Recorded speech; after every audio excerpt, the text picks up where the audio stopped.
The alien girl escaped from Alcatraz, and humanity wasn't ready for what came next. Deep beneath the Pacific Ocean, far from any human city, there was a secret prison. It wasn't just any prison, it was called New Alcatraz. No one knew it existed except the highest officials. And inside this cold metal fortress, behind thick glass, sat a girl unlike any human. Her skin was soft purple, her eyes glowing like twin stars. Her name was Alira, though no one called her that here. To the guards, she was Subject E91. To the scientists, she was an experiment. To the world, she didn't even exist. Alira had been inside that glass cell. For 7 years, she never screamed, never cried, never fought. She just sat there, quiet and still, watching the world through the small transparent window of her prison. The guards often said, "Creepy thing just stares all day," one of them joked. Maybe she's dead with her eyes open. But she wasn't dead. She was waiting. Every day was the same. Lights came on at 6 a.m. Food trays slid in through the wall, untouched. Scientists came with scanners, spoke in cold voices, took notes, and left. Cameras recorded every blink she made. But today was not the same. At exactly 6:01 a.m., the lights flickered, just once, then again, a third time, and then complete darkness. The hum of electricity stopped. The base went quiet. Inside the surveillance room, a young operator named Theo stared at the screen. All the cameras showed static. "No way," he whispered. "Not again." He tapped a few keys, tried to reboot the system, but nothing worked. His fingers started to shake. System error? Power failure? His supervisor barked, "Fix it now." But before anyone could act, the emergency alarm screamed to life. Red lights flashed across the base, and an automated voice repeated, "Security breach, level Omega, repeat, level Omega breach." Guards grabbed their weapons, running towards Sector 7, the containment wing. Everyone knew what was held there. Everyone feared what might happen if it got out. In her glass cell, Alira stood slowly. She hadn't moved like this in years, her arms stretched, like she was waking from a long sleep. Her eyes glowed brighter, now almost white. The glass wall began to shake. One guard reached the corridor first and froze. He saw her through the flickering red light. "She's awake," he screamed. "Subject E91 is awake." But Alira didn't run, didn't attack. She simply raised one hand, and without touching anything, the glass shattered like ice. No noise, no fire, just silence and broken pieces falling to the floor. Alira stepped out.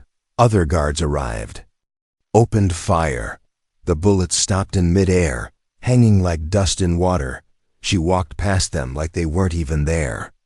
Not harming anyone, just moving forward with purpose. Theo, still watching from the half-working monitor, whispered, "She's not escaping." His supervisor yelled, "What do you mean she's not escaping?" Theo leaned closer, heart pounding. "She's going somewhere. She has a goal." Meanwhile, Alira reached the central core of the facility, the heart of New Alcatraz. She stood before a massive glowing machine, something humans had built around her years ago. But it wasn't human-made, not really. It was alien technology, hers. With one touch she activated it. The walls began to vibrate. Systems overloaded. Control panels sparked. Every backup generator shut down. New Alcatraz was dying, and no one understood why. In those final moments before everything went black, Theo heard Alira's voice for the first time, not through speakers, not in the air, but inside his mind. "Tell them," she said softly, "I didn't come to hurt Earth." But they buried something they shouldn't have. And then she was gone. The entire base shut down, falling into the ocean like a ghost swallowed by the sea. The world above still slept. But the alien girl was no longer in a cage, and humanity wasn't ready for what was coming next. Asterisk. The night sky above the Pacific coast was dark and cloudy. Waves crashed gently against the shore of a quiet town, barely a dot on the map. The people were asleep, unaware of anything strange, but one man sat awake, staring at an old radio that had just gone silent. His name was Jason, a former Marine, now living alone in a small cabin just outside the town. He wasn't old, but life had worn him down. He didn't smile much, didn't talk to people, and didn't care about the news.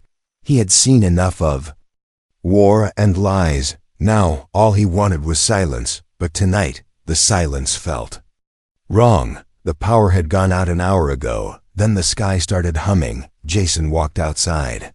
Shotgun slung over his shoulder. He looked up, no stars, only thick clouds. But there was something else. A soft blue light glowing in the distance coming from the forest behind his cabin. He narrowed his eyes. Not lightning, he muttered. Not a flare either. He paused, then moved toward it without a second thought. Old habits die hard, especially for a soldier. As Jason walked through the trees, the light grew brighter, but strangely quiet. No sound, no crackling, no explosion. Then he found her. She was lying near the edge of a dried-up creek, curled into herself like a herd animal. Her skin was glowing faintly, violet and smooth. Her silver hair was wet and messy, clinging to her cheeks, and her body too still to be sleeping, but too peaceful to be dead. Jason froze. This wasn't a person, not like anyone he'd seen. He had fought in alien zones before, seen terrifying creatures with claws and acid blood. But she didn't look like a monster. She looked like a lost child from another world. Then she moved. Eyes opened, bright white with no pupils. She looked directly at him. And Jason raised his gun by instinct. But she didn't run or scream. She just whispered something too soft to understand. Jason lowered the shotgun slowly. She tried to sit up but winced in pain and collapsed again. She was injured. Hey, he said cautiously. I'm not gonna hurt you. He took off his jacket and gently placed it over her trembling shoulders. She flinched at first, then looked up at him again. Her voice cracked, barely a breath. They'll come, she said. They'll come for me. Jason looked around. No helicopters, no lights in the sky, no sound of engines. Who? He asked, but she was already losing consciousness. He didn't know what she was, didn't know what kind of danger he was inviting into his home. But something deep inside told him to help her, so he picked her up in his arms and carried her. Back through the woods, she was lighter than she looked, her body warm but flickering with strange energy. Back at the cabin, Jason laid her gently on his couch. He lit a lantern and fetched his emergency medical kit. Her wounds weren't normal burns, and marks that looked more like broken circuits than skin. He tried to clean them, wrapping her arms carefully with soft cloth. She didn't wake, but her breathing became steadier. Jason sat down beside her, staring at the strange patterns glowing faintly beneath her skin. He didn't know why he wasn't scared. Maybe it was the way she looked at him, like someone who had seen too much pain. Maybe it was because he too had been abandoned by the world. The radio crackled suddenly. Jason jumped to his feet. Turning the dial, a voice came through, panicked and broken. Subject E91 has escaped. All military units remain on high alert.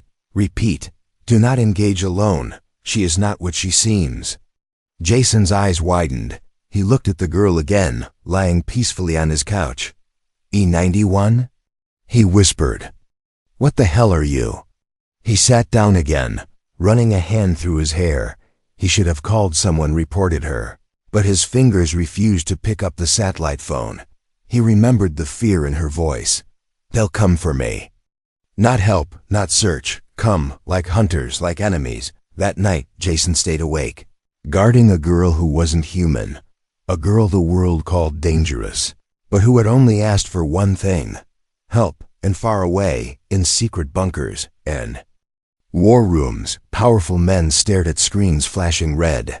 Alarms echoed, generals argued, and orders were given.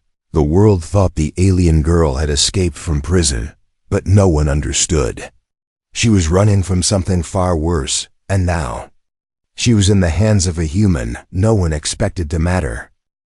Jason sat beside the alien girl all night. She hadn't spoken again, just slept, breathing slowly like she was fighting something inside. The cabin was silent except for the ticking of a clock and the soft crackle of the fireplace. Outside, the world still didn't know what had arrived in Jason's home. At dawn, Jason made a decision. He needed answers. He had worked in a military research unit years ago. He still had some tools and knowledge. More than most, carefully, he took a small blood sample from the girl's arm. Her skin healed quickly. Almost instantly, he stared at the needle, shocked. What kind of biology is that?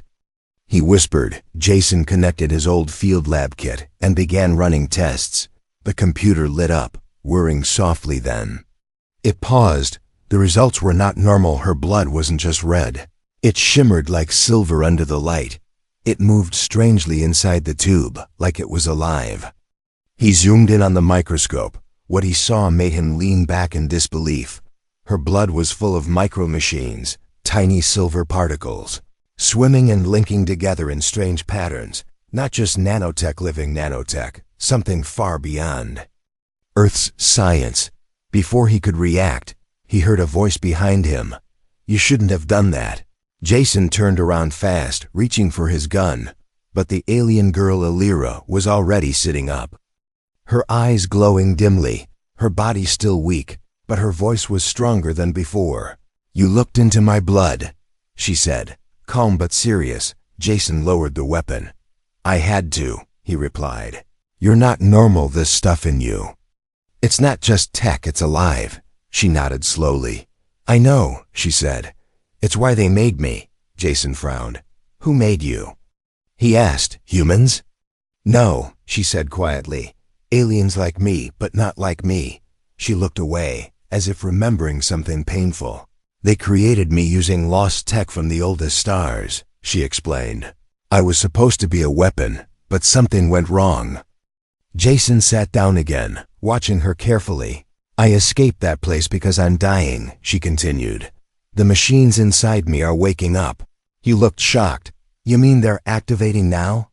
Yes, she nodded. They're programmed to destroy Earth's defense grid and send a signal into deep space. Jason's heart skipped a beat. A signal? She looked at him with sadness in her eyes. To call them back, she whispered.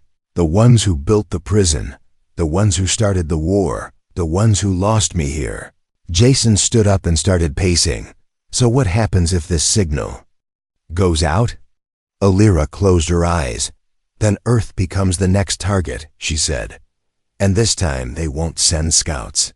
They'll send exterminators. He paused, staring at her. So you came here to warn us? No, she said. I came here to stop myself. Jason didn't know what to say. This wasn't just about one escaped alien girl. This was about the survival of Earth. He glanced at the blood sample again. The machines, he asked. Can you control them? Elira shook her head. Not anymore, she said. That's why I need help. Jason's voice hardened. So what do we do? She looked straight into his eyes. You help me shut them down, she said. Before the signal reaches space, Jason nodded. Then tell me how. Elira took a deep breath. There's a signal blocker buried in the place where I was made. It's hidden deep inside the Earth. She said, it was never supposed to be used. But if we reach it in time, we can disable the machines permanently. Jason raised an eyebrow. You're talking about a hidden alien facility? Yes, she said. One that only I can access, but I can't get there alone. He grabbed his bag, checked his weapons, and turned to her. Then let's move, he said, before the world learns the hard way what's inside your blood. But as they packed, far away in a military command center, a red light flashed on the main screen. Sir, a technician said nervously. We found her. A general looked at the coordinates on the map. She's with a civilian, he growled. Send a hunter drone now. The world still didn't know who Elira was, but it had already decided one thing. She must not be allowed to survive. Asterisk in a secret military command center hidden beneath the Nevada desert. Red lights blinked across the screens. The map showed a glowing dot moving slowly through a forest near the Pacific. Satellite images confirmed it. Subject E91 had been found. She was alive. And worse, she wasn't alone. General Marcus Kor stood with arms crossed. staring coldly. At the map, who's the civilian? He asked. The technician replied nervously. Ex-Marine, name's Jason Hawley, discharged 6 years ago. Kor's eyes narrowed. Why would a ghost like him get involved? The room fell silent for a moment.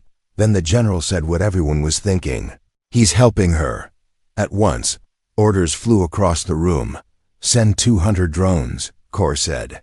If Hawley gets in the way, erase him, the technicians hesitated. But sir, the media might notice. Kor slammed his fist on the table. There will be no media if she activates, understand? She is not a lost girl, she is a living weapon. Back in the forest, Jason's old truck rumbled over rocky dirt roads. Alira sat in the passenger seat, weak but alert. Her hands glowed faintly. She was suppressing the machines in her body, keeping them from waking fully. Jason drove fast, his jaw clenched tight. The trees blurred past, and every shadow made him tense. You all right? He asked without looking at her. Alira nodded slightly. The machines. They're fighting me, she said. But I still have control for now. Jason didn't reply, but his grip on the steering wheel tightened. Suddenly, a loud buzz echoed above them. Jason looked up through the windshield. 2 sleek black drones sliced through the sky, silent and fast. Company, he muttered, slamming his foot on the gas. The truck roared forward, bouncing over rocks and dirt. The drones followed, scanning, calculating, preparing to fire. Alira, can you stop them? Jason shouted. She shook her head, eyes glowing brighter. Not without using the machines fully, and if I do that, they'll take over. Jason swerved hard, dodging between trees. One drone fired a pulse blast that scorched the ground near them. The truck rocked, almost flipping. Damn it, he growled. They're not trying to capture, they're trying to kill. Alira placed her hand on the dashboard. Energy sparked under her skin, flowing into the metal of the truck. Suddenly, the lights on the truck brightened. The engine surged with unnatural power. What did you just do? Jason asked, shocked.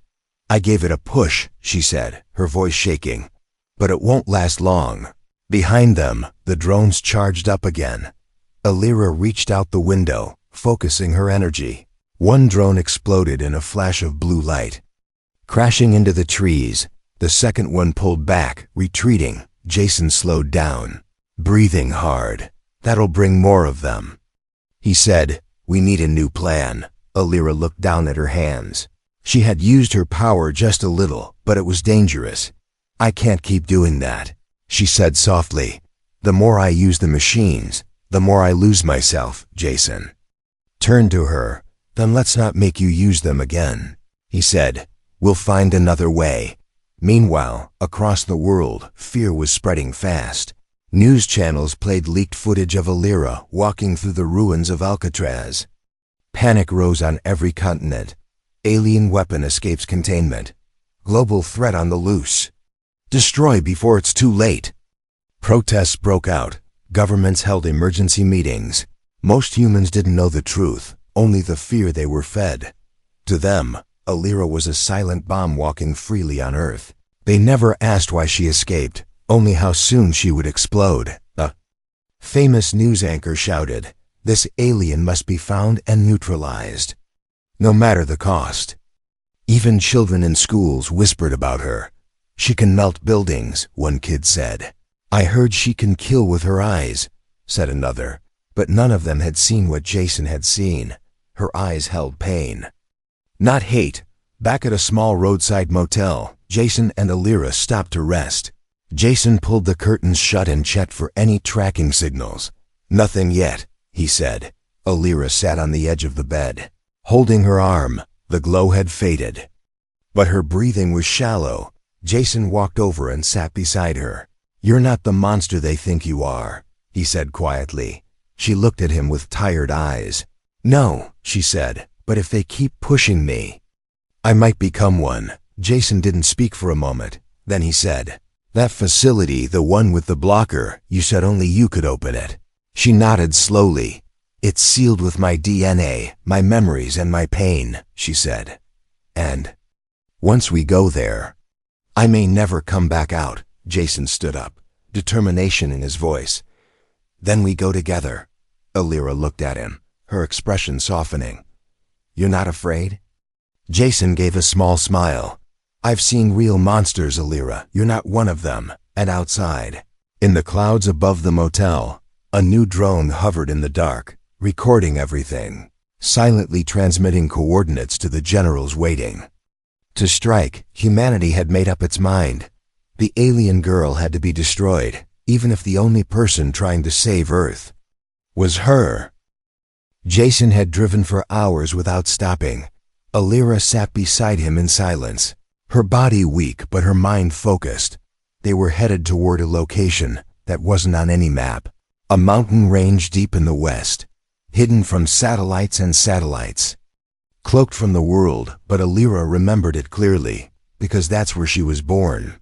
Not born in the way humans meant it. She wasn't carried in a mother's arms or raised in a family. She was built, awakened, and tested in a facility, hidden beneath those mountains.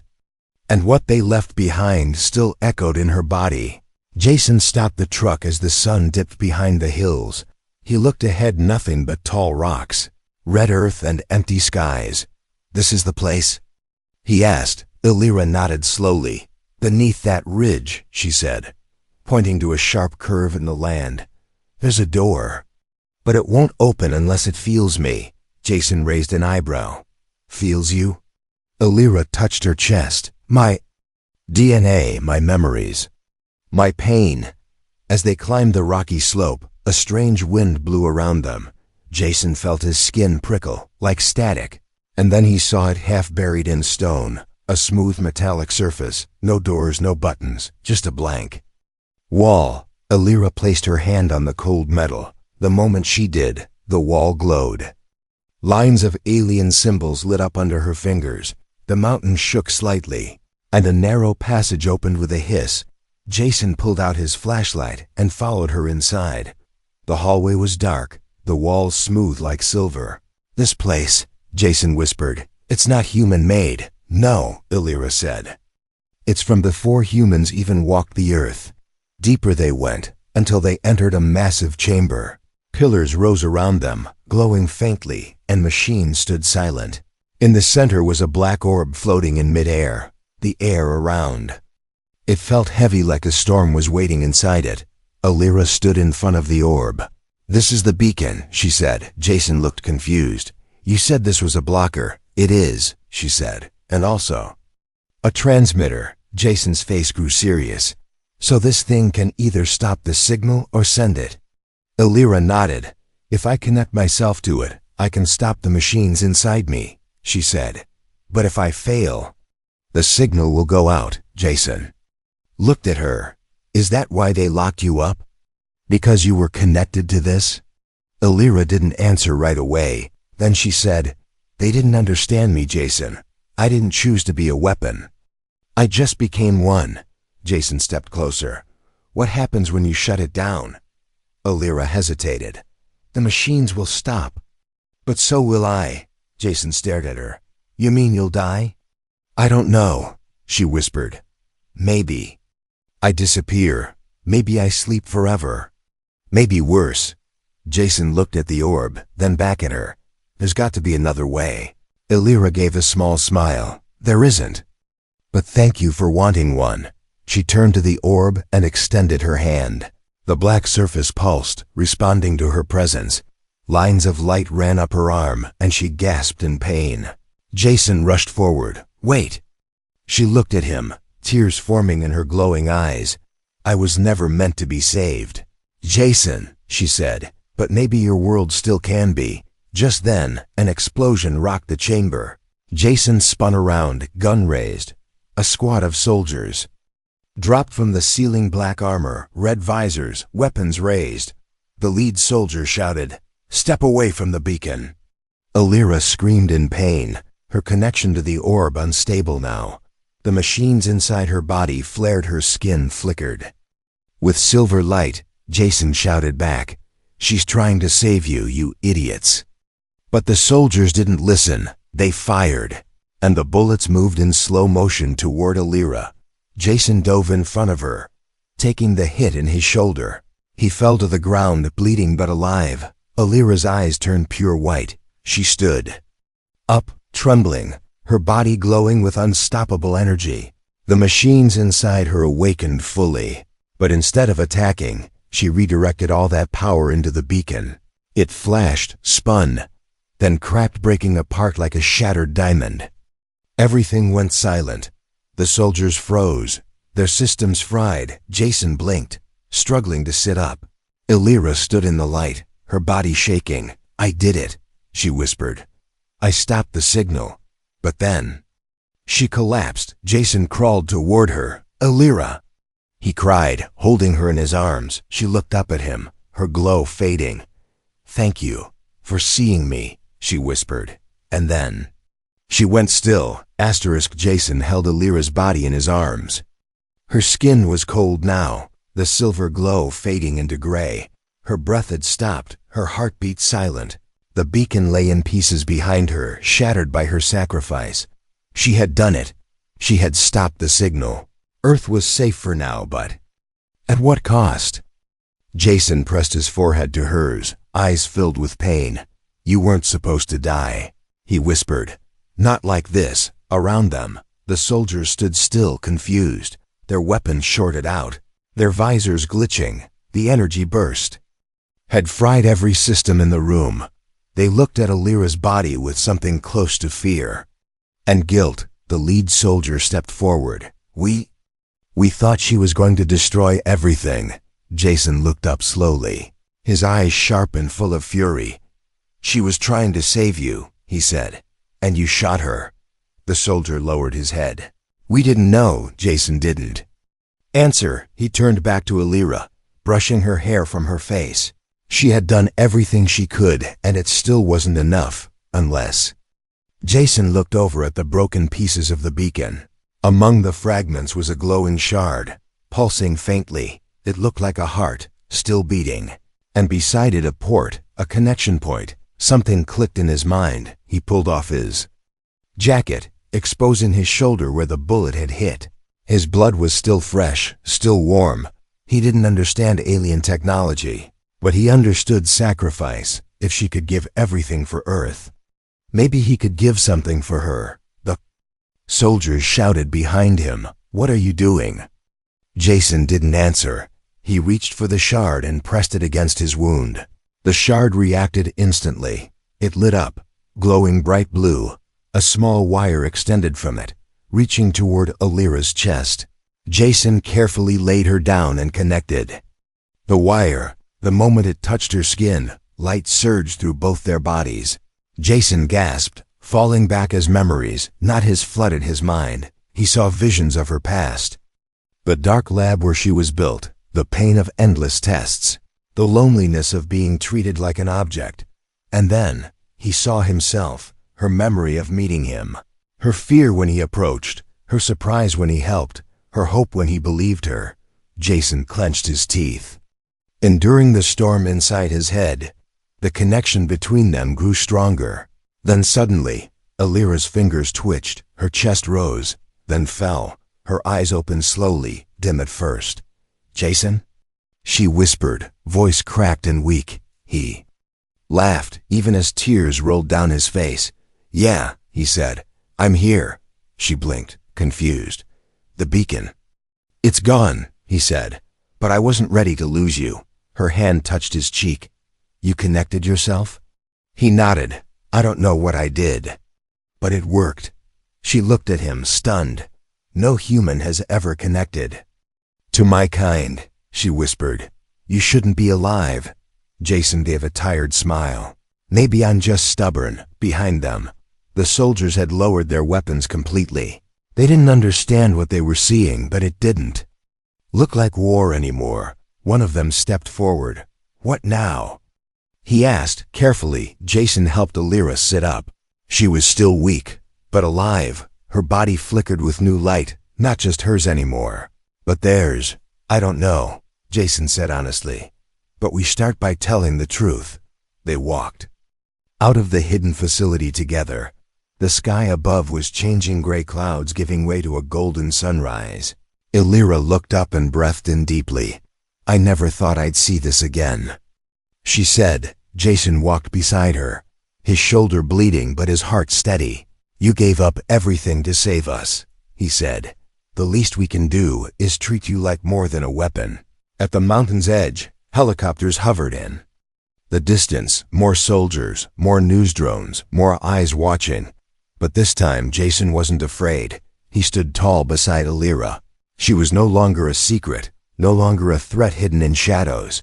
Now she was a symbol of fear that turned into understanding, of destruction that turned into sacrifice, of an alien girl who reminded one human what it meant to fight for hope. And as the sun rose higher, lighting the mountains in gold, Jason turned to Illyra and whispered, "You don't have to carry this alone anymore." She nodded softly. "I won't," she said. "Not as long as you're with me." Together, they faced the world. Not as enemies, not as strangers, but as the beginning of something Earth had never seen before: unity. The world had changed overnight. The alien girl who once escaped from the deepest prison was now standing in the open. Not hiding, not running, but walking into the light side by side with the human who saved her. Cameras flashed, drones hovered. Soldiers stood frozen, and in the center of all this noise Illyra looked calm. Her glowing skin shimmered in the rising sun, but her eyes, full of light and sadness, searched the crowd for signs of peace. Not fear. Jason walked beside her, tired, bleeding but steady. He didn't care about the cameras or the generals barking orders through radios. He had one goal now: protect her, not because she was dangerous, but because she had already done enough to save them all. At the edge of the mountain, armored trucks rolled in. One of them opened, and General Kor stepped out, his eyes locked onto Illyra instantly. She raised her chin and stood tall. The soldiers beside him raised their rifles, 10 of them, surrounding the pair. Jason stepped in front of her. "You'll have to shoot me first," he said firmly. Kor didn't blink. "You're protecting a ticking time bomb," he growled. "She already defused it." Jason replied, "She gave up everything, nearly died for this world." The general's voice lowered. "And how do we know she won't explode tomorrow? Or next week?" Illyra spoke softly, stepping forward. "Because I'm not alone anymore," she said. "The machine inside me responded to Jason. Because he didn't see me as a threat." She looked at Jason, then back at the general. "He saw me as a person before I even believed it myself." The soldiers hesitated, looking at each other. Jason held up his blood-covered hand. "She bled for you," he said. "And I bled for her." The silence stretched. Then a young soldier lowered his gun. Then another, and another, until every weapon pointed at the ground. General Kor's jaw tightened, but even he couldn't fight what was already changing in front of him. "Fine," he said coldly. "But this isn't the end. There will be questions." Jason nodded. "Then ask them, but ask them with respect." Illyra looked toward the sky. The clouds had parted, and sunlight poured down on the mountain like a blessing. For the first time in years, she felt something inside her chest: warmth. Not from the machines or her alien blood, but something deeply human: hope. News of Illyra spread across the planet like wildfire. At first, people were afraid. Old fears are hard to erase. But when they saw the footage, how she risked herself, how she stopped the signal, how she saved Earth, hearts began to change. One child in a hospital held a drawing of her. The caption read, "The alien girl who saved my planet." In cities around the world, murals of her appeared overnight. No longer a threat, now a guardian. Scientists and leaders invited her to speak. Jason stood beside her, always quiet but present. He didn't want fame or power. He just wanted her to live in a world that didn't cage her again. In time, something strange and beautiful began to happen. Illyra's blood, those strange silver nanomachines, began to heal faster. They responded to Earth's sunlight differently now, not as a signal source, but as energy for rebirth. The machine inside her had changed, and some experts said it was because of the human bond she formed. They called it a fusion spark, a connection between alien tech and human emotion, something no one thought was possible. Months later, Alira and Jason stood on a stage in front of the United Earth Council. It was the first time Earth and alien origin met openly without fear. Alira's voice echoed through the hall. "I didn't ask to come here. I didn't ask to be made," she said. "But when I met Jason, I realized something. I was not created to destroy. I was waiting to be shown who I really am." The crowd stood in silence, then slowly they clapped, not all, but enough to shake the walls of history. After the event, as they stood by the sea where it had all started, Jason smiled. "Not bad for a girl who broke out of space Alcatraz," he said. Alira laughed, the sound light and bright. "And not bad for a human who picked up a stranger in the woods. They didn't know what tomorrow would bring, but they no longer feared it. They had crossed a line that few dared to, from enemies to allies, from survival to understanding, from silence to connection. And on that day, the world changed not with war or conquest, but with a choice made not by generals or machines, but by one human and one alien girl together.